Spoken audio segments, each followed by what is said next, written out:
চলেন আমি আপনাকে বোঝাতে যাই। লক্ষ্য করে দেখা যায় কোনো ব্যক্তি যদি ইন্তেকাল হয়ে যায়, ইন্তেকাল হয়ে যাবার পর আমরা একটু হাত তুলে মোনাজাত করি না।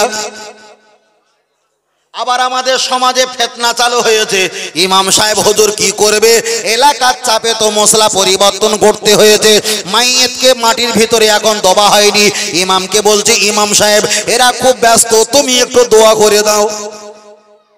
হয় না মাইয়েতকে কবরে এখন দোবা হয়নি, জানাজা পড়া শেষ হয়ে গেছে, ইমামকে জোর করে বলছে একটু ছোট করে দোয়া করে দাও, যাতে মানুষ বাড়ি চলে যাবে, সবাই থাকতে পারবে না, মানুষ যদি থাকে আবার লাস্টে দোয়া করবে। আমি একটা বার বলবো এটা সহি মত নয়, এটা স্পষ্ট মত নয়। স্পষ্ট মত হলো মাইয়েতকে দাফন কাফন করে দোয়া করা।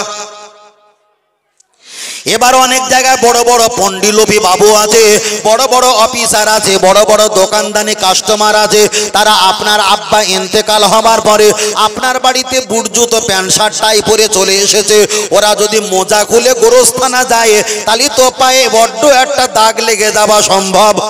এখন ওদের মন বোঝানোর জন্য এলাকার কিছু যারা দরদি আছে, মানুষ সেবা দরদি, এক গামলা তারা কাঁচা মাটি নিয়ে উঠোনে হাজির। হয় না এক গামলা উঠোনে মাটি নিয়ে এসে হাজির, বলল বাবা তোমরা এই মাটি গুলো পড়ে দাও। তাহলে হাদিস শরীফে এসেছে, কোরআনের আয়াত অনুযায়ী বলা হয় মিনহা খলাকনাকুম, তোমাকে এই মাটি দিয়ে সৃষ্টি করা হলো, অফিহা নুইদুকুম, মানে আবার এই মাটিতে পুরোনায় তোমাকে রাখা হলো, অমিনহা নুখরিজুকুম তারাতান উখরা, আবার পুরোনায় এই মাটিতে তোমাকে দাফন করা, এই মাটিতে তোমাকে আবার উত্তোলন করা হবে। তাহলে এটা দোয়া পড়তে হয় কোন জায়গায়? মৃত ব্যক্তির লাশের উপরে। এখন বাবুদের মন জোগানোর জন্য মসজিদের বারান্দায় কিংবা উঠোনে নর্দমার পাশে রাস্তার পাশে এক ঝুড়ি মাটি ফেলে দিয়েছে, আর ওরা বলছে মিনহা খলাকনাকুম, মানে এই পাকা রাস্তার খোল থেকে তোর জন্ম দেওয়া হয়েছিল, অফিহা নুইদুকুম, আবার এই রাস্তার ভিতর থেকে তোকে তোলা হবে, অমিনহা নুখরিজুকুম তারাতান উখরা, আবার এই জনমানুষ চলাচল করে যে রাস্তা, এর ভিতর দিয়ে আবার হাসরের দিন তোমাকে তোলা হবে। তাহলে মাইয়েত মরেছে, ইন্তেকাল করার পরে দাফন দেওয়া হচ্ছে 50 হাত ধরে, আর এখানে দোয়া পড়ে রিয়াকশন করছে না, করে না। দাও চিটিংবাজি, ধোকাবাজি, এগুলো ফেরেববাজি, তবে এগুলো স্পষ্ট নয়। আর একটা আমি আপনাকে বলছি, মাইয়েতকে দাফন করে দোয়া করবে, মাইয়েতে দাফন করা পূর্বে দোয়া করা, এটা সহি স্পষ্ট হতে পারে না। চলেন আপনার কাছে আর একটা বিরক্তময় কথা বলবো, রাগ করলে হবে না। আল্লাহর কোরআনে এসেছে একটা মহিলা 14টা পুরুষের সঙ্গে দেখা করতে পারে। কয়টা পুরুষ? 14টা। গুটি কতক আমি নাম বলে যাই। গুটি কতক নাম হলো, এক নাম্বারে হলো তানার বাপ, দ্বিতীয় নাম্বার হলো আব্বা যদি ইন্তেকাল হয়ে যায়, মা যদি আর একটা স্বামীকে বিয়ে করে, এই পূর্বের স্বামীর মেয়েটা আবার নতুন স্বামীকেও বাপ বলে ডাকতে পারবে, তার সামনে ইচ্ছা মতো যাতায়াত করতে পারবে। কোরআন তার অনুমতি দিয়েছে। নিজের ভাই এবং ভাইপো, নিজের চাচা, নিজের মামা এবং নিজের নাত জামাই, এমনকি নিজের দেখা যায় আপন ছেলে কিংবা আপন ভাই, এমন করে আল্লাহর কোরআন 14 জনের নাম আল্লাহর কোরআনে লিপিবদ্ধ করে দিয়েছে। কিন্তু মজার একটা বিষয় হলো, আপনাদের এই দেখা যায় আন্দোলিয়া এলাকায় কোনো মাইয়েত মারা গেছে, মারা যাবার পর আল্লাহর কোরআন বলেছে 13টা থেকে 14টা ব্যক্তি ওই মাইয়েতের মুখ দেখতে পারে, কিংবা ওই মাইয়েত জীবিত থাকলে এই 14টা ব্যক্তিরও জবানটা মুখটা দেখতে পারে। এটাই যদি কোরআনে সিস্টেম হয়ে থাকে, আপনাদের এলাকায় কোনো একটা ব্যক্তি মৃত্যুবরণ করেছে, টোটোওয়ালার ভিতরে 5 জন এসেছে, কিন্তু ড্রাইভারটা ভিন্ন, আবার একটা মারুতি ভ্যানে করে 9 জন এসেছে, ড্রাইভারটা ভিন্ন, টোটোওয়ালা, ইঞ্জিনওয়ালা, পিকআপ ভ্যানওয়ালা, সাইকেলওয়ালা, বাইকওয়ালা, কাস্টমার, দোকানদারি, বিভিন্ন কোম্পানির মানুষেরা আপনার বাড়িতে এসেছে, আর উঠোনে আপনার মাকে আপনি শুইয়ে রেখে দিয়েছেন। একজনকে রেখে দেওয়া হয় মাইয়েতের মুখটা দেখানোর জন্য, ইশারা করলো মুখটা খুলে খুলে গেল, আবার ঢাকা দাও, ঢাকা দিয়ে গেল। কোরআন বলেছে 14টা পুরুষ তোমার মায়ের মুখ দেখতে পারবে। তোমার মা জীবিত থাকলে 14টা পুরুষের সঙ্গে কথা বলতে পারবে, তার ঊর্ধ্বে নয়। যদি হয় ওটা ব্যতিক্রম, ওটা কারণবশত। তাহলে একটা মা ইন্তেকাল হয়ে গেছে, আদুরে বাদুরে চামচিকের মতো যত রাজ্যে খানায় খন্দবদ্ধ আত্মীয় ছিল প্রত্যেককে এখানে হাজার হাজার মানুষকে সড়ক করা হয়েছে, আর পার্কের মতো তোয়াফ করার মতো গোল করে ওই মাইয়েতের মুখ দেখেছে। তাহলে যে মাটা ইমাম সাহেবকে দেখে কাপড়টা টেনে দিতেন, যে মা ফুরফুরা পীর সাহেবকে দেখে একটু সরে যেতেন, যে চাচিমাটা আলেম হাফেজকে দেখে পর্দা করতেন, যে মা ভাসুরের দেখে পর্দা করত, যে মা বড় ছেলের সামনে নিজের গায়ের কাপড়টা খুলতো না, সেই মা ইন্তেকাল হয়ে যাবার পর তামাম রাজ্যের শত শত মানুষকে মুখ দেখানো হয়। এটা কোন জাতের ফতোয়া আমাকে বুঝিয়ে দাও। এ কোন জাতের ফতোয়া যে কোরআন বলেছে 14টা পুরুষ দেখতে পারবে, সেখানে শত শত ব্যক্তিকে পার্কিং করার মতন ঘুরিয়ে ঘুরিয়ে দেখানো হয় না, হয় না? আচ্ছা, এখানে তো আপনাদের হাসি লেগেছে, আর একটা কথা বলছি কান্না লাগবে। সেটা হলো কি, এখানে কোনো পর্দা ছিল না, সবাই দেখে মনের আত্মা শান্তি দুঃখ প্রকাশ করেছে। করার পরে মাইয়েতকে যখন কবরে শুইয়ে দেওয়া হয়, শুইয়ে দেওয়ার পূর্বে ওই তোলা থেকে একটা গামছা রুমাল দেওয়া হয় যাতে মাইয়েতটা বেঁকে না যায়, কোরস না হয়ে যায়, ঠিক না বেঠিক? তার উপরে একটা কি রঙের কাপড় থাকে, লাল না সবুজ না কালো? কথা বলেন। কালো রঙের কাপড় থাকে তো, কালো রঙের। মুয়াজ্জিন সাহেব এই দিক ধরে টান দিচ্ছে, বক্তা সাহেব এই দিক দিয়ে টান দিচ্ছে, আবার বলছে এই ধরে টানো, ঢাকা থাকুক, খোলা হয়ে যাচ্ছে, ফাঁকা হয়ে যাচ্ছে। ওরে বাবা, যেখানে 14 জনের জায়গায় 1400 মানুষ দেখেছি, ওখানে কোনো পর্দা নেই। কবরে দেওয়ার পূর্বে 5টা কাফন পুরো ব্যান্ডেজ করা আছে, লাট ফিটিং করা আছে। এখানে কি চেহারা দেখা যাচ্ছে? এখানে চেহারা দেখা যায় না, এখানে সে কালো কাপড়ে টানাটানি শুরু হয়ে গেছে, লাশ দেখা যাচ্ছে, ঠিক না বেঠিক? যেখানে মানুষকে শত শত মানুষকে উঠোনে দাওয়ায় দেখিয়েছে, কিন্তু কবরে দেওয়ার সময় কি আর দেখানো যায়? খুলে দেওয়ার সময় মুখটা কিছু সংখ্যক মানুষ দেখে, কিন্তু মাইয়েতকে যখন লাশটাকে যখন কবরে রাখা হচ্ছিল তখন কি করছে, কালো কাপড় উপরে রেখে দিয়েছে। তখন তো কালো কাপড় দোবা আর না দোবা শরিয়াতের কোনো নিয়ম আসে না, নিয়ম ছিল তার মুখটাকে আবর দিয়ে পর্দা করে রাখা, সেটা পূর্বে ঘরে, ঠিক না বেঠিক? কিন্তু আমাদের সমাজে মাইয়েত মারা গেলে যত রকম বড় সম্বন্ধীর খালাতে বোনের ভাইজির মেজে চাষের ফুবুতে বোনের মামাতে বোনের ভাইজির ননদের চাচার ছেলে, সে সেখানে হাজির করবে, সে সেখানে মাতব্বারি করবে, কথা ঠিক না বেঠিক? আমি বারবার বলছি এগুলো বন্ধ করতে হবে, কারণ ইসলাম আবেগে চলে না, ইসলাম চলে বিবেক, বিবেকের নাম হলো এলেম, এলেমের নাম হলো জ্ঞান, জ্ঞানের নাম হলো কোরআন। জোরে বলেন সুবহানাল্লাহ।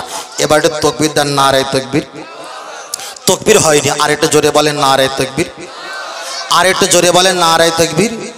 আহলে সুন্নাত আল জামাত সিলসিলাহ ফুরফুরা শরীফ, মদিনা মক্কা শরীফ, আল কোরআনের আলো, আল হাদিসের আলো, নারে তাকবীর, নারে তাকবীর। আমি যতটুকু যা বলছি কিছু হলেও বুঝতে পারছো তো বড় ভাই? অসামাজিক কথা কিছু বলছি না, কেন আমি খারাপ কথা বলে আপনাকে মিথ্যা কথা বলে হাসাতে পারবো না, সত্য কথা বলছি, তাতে আপনি রাগ করলেও আমার কিছু করার নেই। কেন, যেটা আমি মানি অপরকে সেই কথাটা মানার জন্য আমি ওয়েলকাম জানাবো। আপনার মানা, আপনার সিদ্ধান্ত আপনার কাছে থাকতে পারে, ওটা নিয়ে আমার চলার কোনো ধ্যান ধারণা নেই, কিন্তু আমরা চলি কোরআন হাদিস ইজমা কিয়াসের অনুকূলে। কেন, আমাদের খারাপ বলতে পারেন, ওনাকে খারাপ বলতে পারেন, কিন্তু আমাদের দলটাই হলো জান্নাতি দল। জোরে বলেন আল্লাহ। চলেন, আমি আপনাকে বোঝাচ্ছিলাম, বলতে বলতে অনেকটা বিষয় বলে ফেলেছি।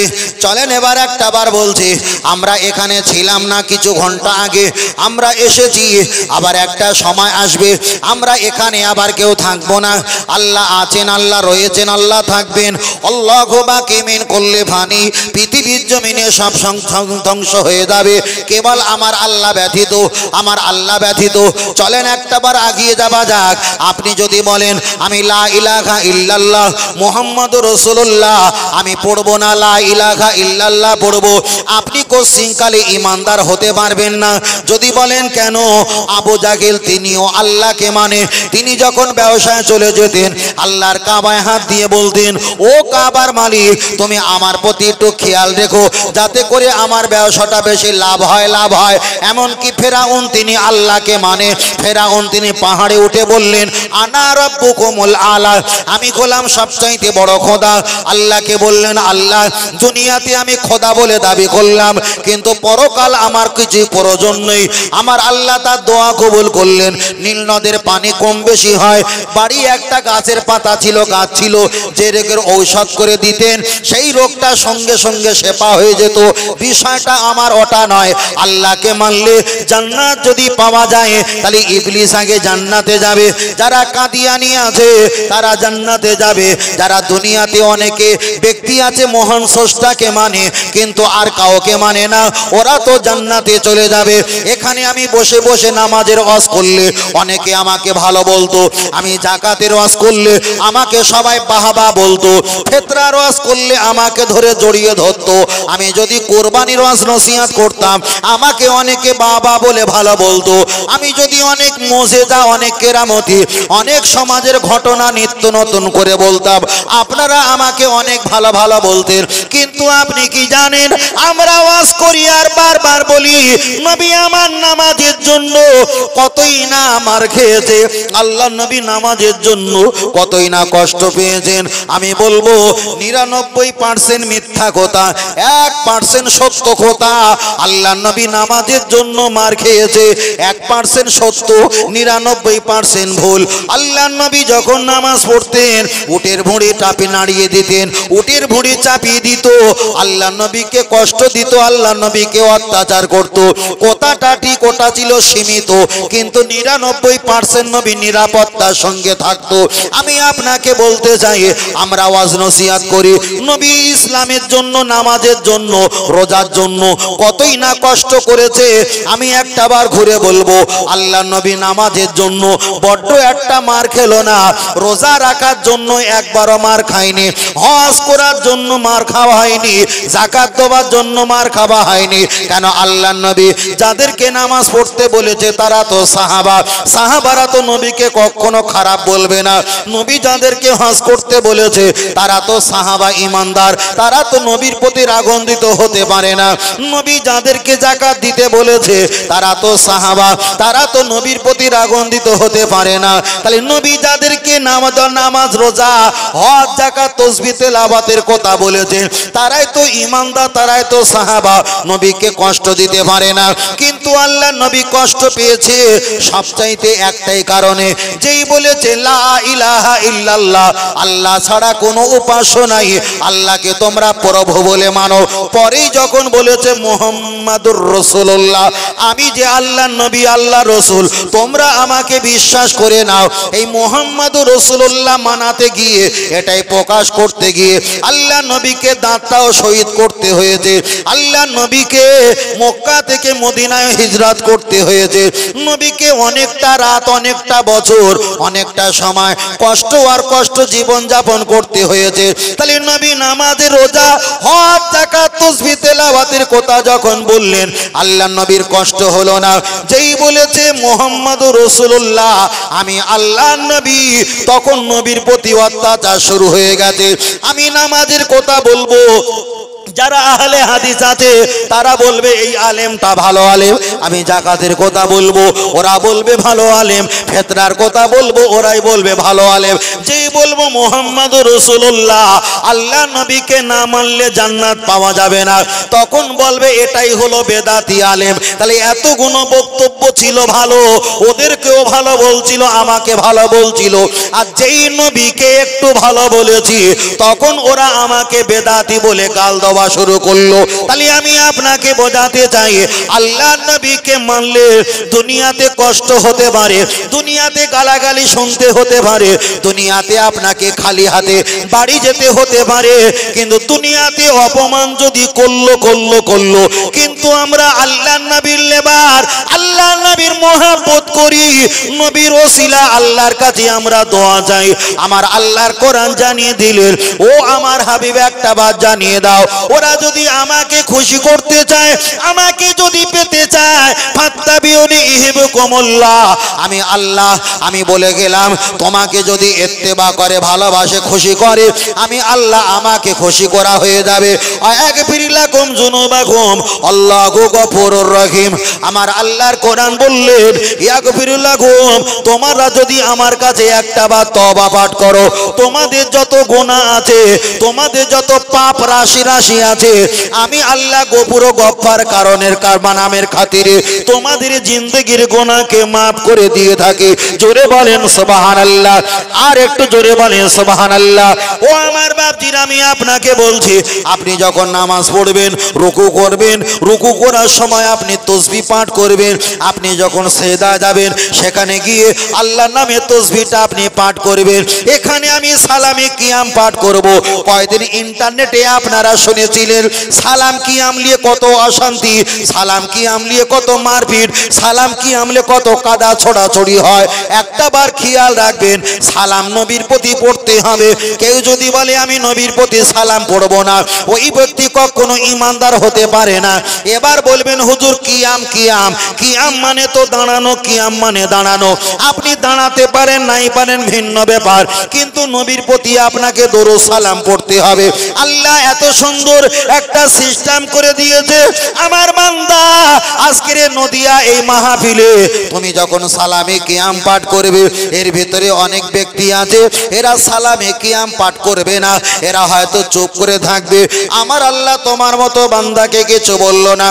আপনি যদি মক্কা শরীফে হজ করতে চলে যাও, রাসূল পাকের মাজারের কাছে গিয়ে অনেক ব্যক্তিরা সালাম দেবে, আপনি হয়তো নবীকে সালাম দিলেন না, কেন এখানেও সালাম দিল না, ওখানেও সালাম দিল না।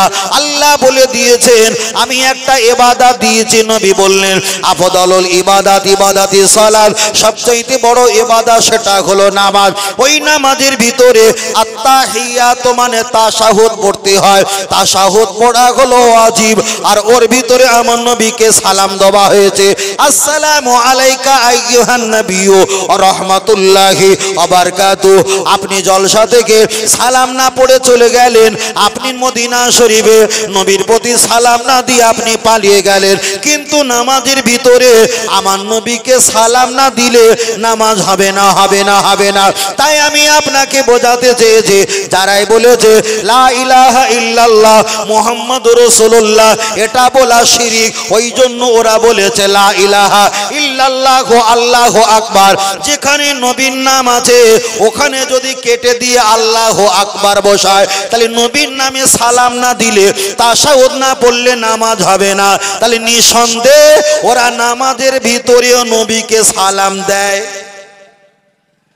না। নবী তো ওটাই বলেছেন, তোমরা দেখতে পাবে বালঘমিও সল্লোরা, ওরা নামাজ পড়ছে কিন্তু ওদের নামাজ আল্লাহর দরবারে কবুল হবে।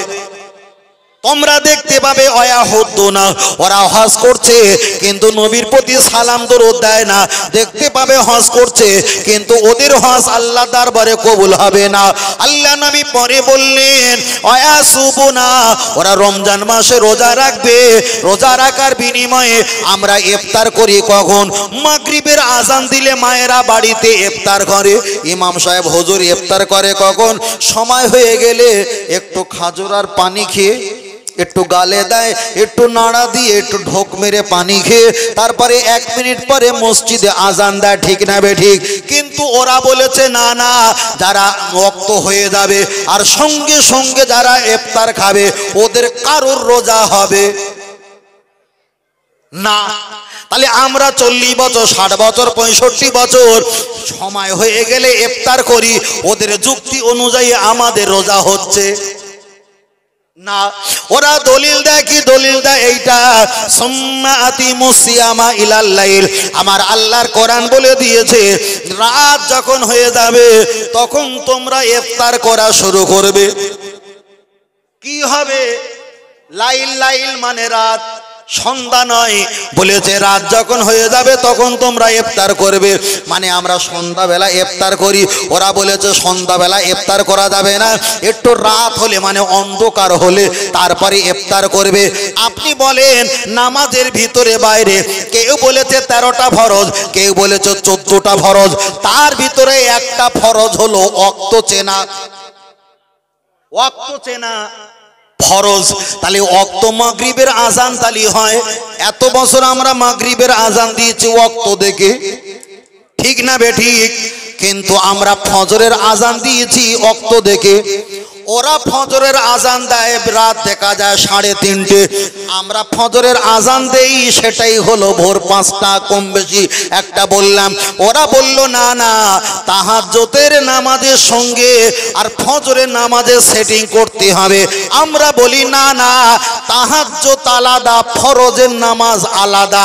তাহাজ্জুদ নবীর জন্য ফরজ, আমাদের জন্য ফরজ নয়। কেউ বলেছে সুন্নাত, কেউ বলেছে নফল। আমাদের হলো 5 ওয়াক্ত নামাজ পড়া ফরজ, আর নবীর জন্য তাহাজ্জুদ ধরে 6 ওয়াক্ত নামাজ পড়া ফরজ। জোরে জোরে বলেন সুবহানাল্লাহ। ওরাই আবার বলেছেন নবী যা করেছে তাই আমরা করব। আমি বললাম না ভাই, করা চলবে না। নবী যেটা বলেছেন, যেটা করেছেন, সেটা করতে বলেছেন, সেটাই আপনাকে করা চলবে। নবী যেটা করেছে ওটা করলে আপনাকে জাহান্নামে যাওয়া লাগবে। এবার একটাবার বলেন, আমি আপনার কাছে কিছু বলবো না, এটা পরে বলছি।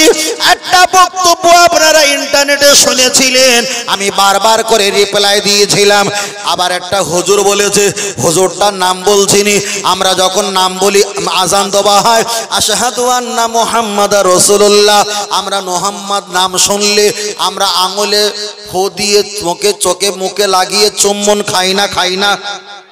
খাই। ওরা বলেছে তোমরা মুহাম্মাদের নাম শুনে চোখে মুখে চুম্বন খাও, এটাই হলো বেদাত। এটা হলো কি? বেদাত। ওর একটা ছোট বাচ্চা, মাত্র 3 মাসের বাচ্চা, পায়খানা ফেরে গাল থেকে, আবার পায়খানা ফেরে জায়গা থেকে, মানে দুধ তোলে গাল থেকে, ওটা তো পায়খানা। আমি বলছি, বোঝাতে চেয়েছি, পায়খানা করে গাল থেকে, পায়খানা করে জায়গা মতো থেকে। ওর পাশায় এখানে ওখানে চুম্বন দিতে কি বাকি থাকে? বাপ কিংবা মা সন্তানের চুম্বন দেয়, তাহলে ওখানে চুম্বন খাওয়া জায়েজ, আর নবীর নামে নাম শুনে চুম্বন খাওয়া না জায়েজ।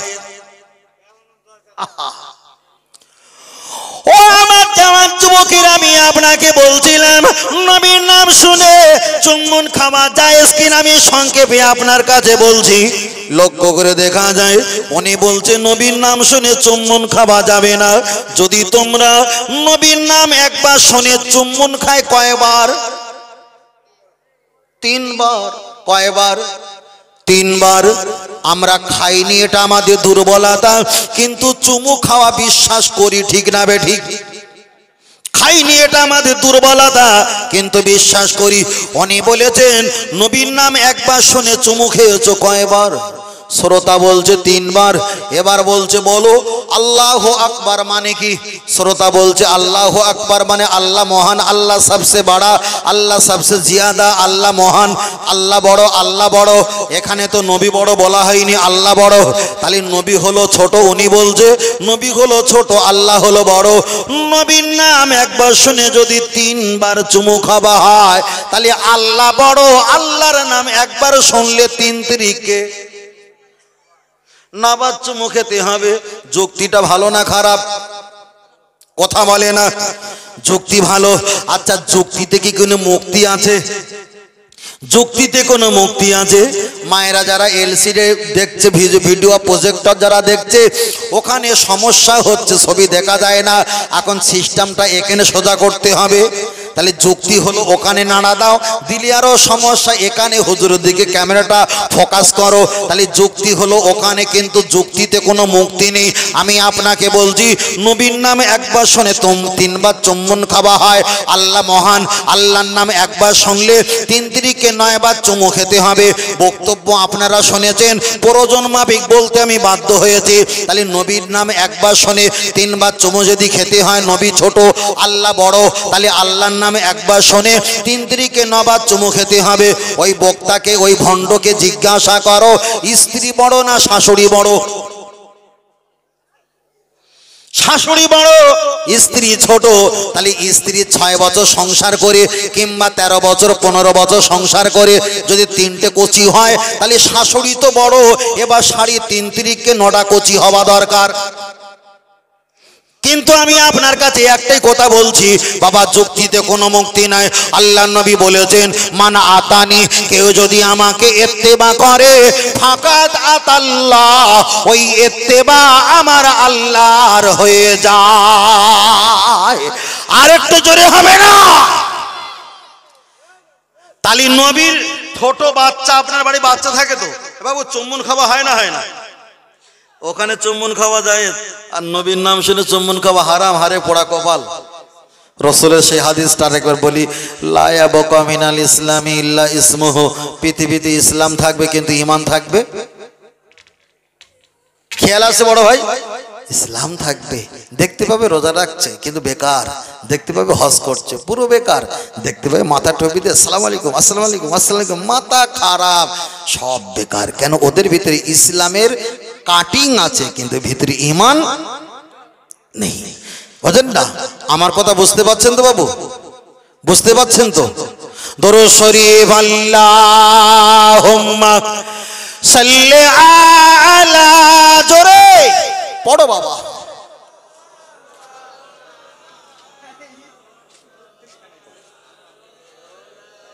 হয়ে গেছে তো সাহেব,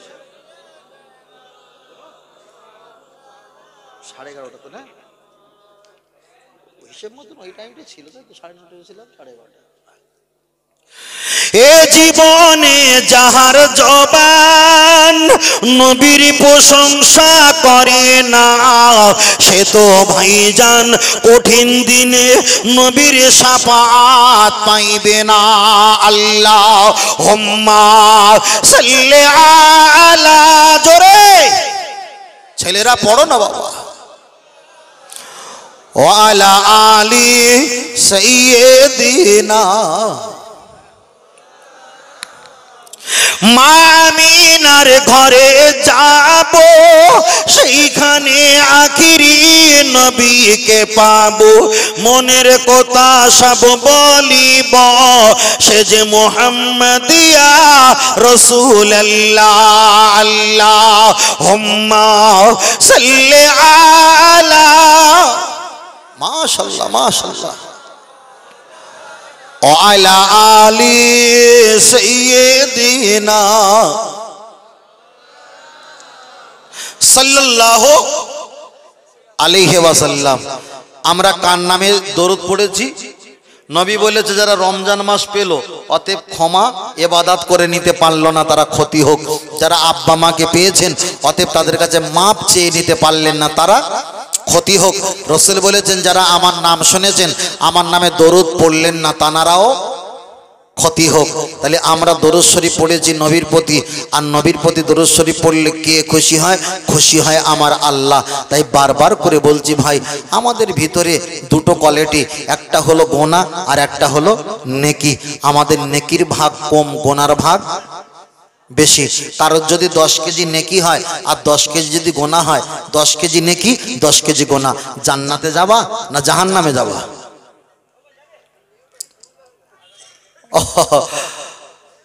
যদি জাহান্নামে দেওয়া হয়, জান্নাত আল্লাহ বলবে আল্লাহ অতটাই নেকি তো আমার নামে আছে, তাহলে আমার বাড়ি তো রাখা দরকার ছিল। আবার জাহান্নাম যদি জান্নাতে দেওয়া হয়, জাহান্নাম বলবে আল্লাহ অতটা তো গোনা আমার নামে তো আছে, ও আমার বাড়িতে মেহমানদারি করতে দাও। আল্লাহ তো ইনসাফ বলা নাকি বাবা? ইনসাফ বলা। তাহলে জাহান্নামকে দিলে জান্নাত নারাজ, আবার জান্নাতকে দিলে জাহান্নাম কোথায় যাবে? হয়তো ভাই বলে নিউট্রাল, চুপ করে দাঁড়িয়ে থাকবে, না, জাহান্নামের চাইতে আর একটা খাতারনাক জায়গা আছে। জাহান্নামে যদি কেউ যায় একদিন না একদিন আল্লাহ চাইলে তাকে জান্নাত নসিব করবে। কেন? কোরআন বলেছে লা তাকনাতু মির রাহমাতিল্লাহ, গুনাহগার হয়েছো তবু আমার রহমত জান্নাতের আশায় একটু রেখো। সুবহানাল্লাহ। জাহান্নামে গেলে একদিন না একদিন আল্লাহ চাইলে জান্নাত নসিব করতে পারবে। কিন্তু কোরআন শরীফে এসেছে সূরা আরাফ, আল জিবালা আরাফ, আরাফ নামীয় জায়গা শুধু জিবালা, পাহাড় পাহাড় ভর্তি, ঘুটঘুটে কালো অন্ধকার, জাহান্নামের মতো শাস্তিময় জায়গা, কঠিন নোংরা জায়গা। তাহলে জাহান্নামে গেলে মানুষ ঘুরে আসা সম্ভব, কিন্তু আরাফ নামীয় জায়গায় যাদের নেকি আর গোনা সমান হবে তারা আরাফ নামীয় জায়গায় যাবে। জীবনে আর জান্নাতও পাবে না, জাহান্নামও পাবে না, তবে আরাফ নামীয় জায়গায় শাস্তি ভোগ দখল করতে হবে। তাহলে জাহান্নামের চাইতে কঠিন জায়গা না জায়গা নাই, যেখানে গেলে আর কোনো খোঁজ হবে না। বুঝেন না? খুব কঠিন জায়গা, খুব কঠিন জায়গা। আমি আপনাকে বলছিলাম লক্ষ্য করে দেখা যায়, আমি আপনার কাছে যে কথা বলছিলাম, আমরা হাত তুলে মোনাজাত করি, হাত তুলে মোনাজাত করার সময় আমরা একটা দোয়া করি, আমার পীর সাহেবের দরবারে পৌঁছে দাও, আমার দাদুর দরবারে পৌঁছে দাও, আমার নানা নানি মুরব্বী যারা বিদায় নিয়ে গেছে আল্লাহ প্রত্যেকে দরবারে পৌঁছে দাও।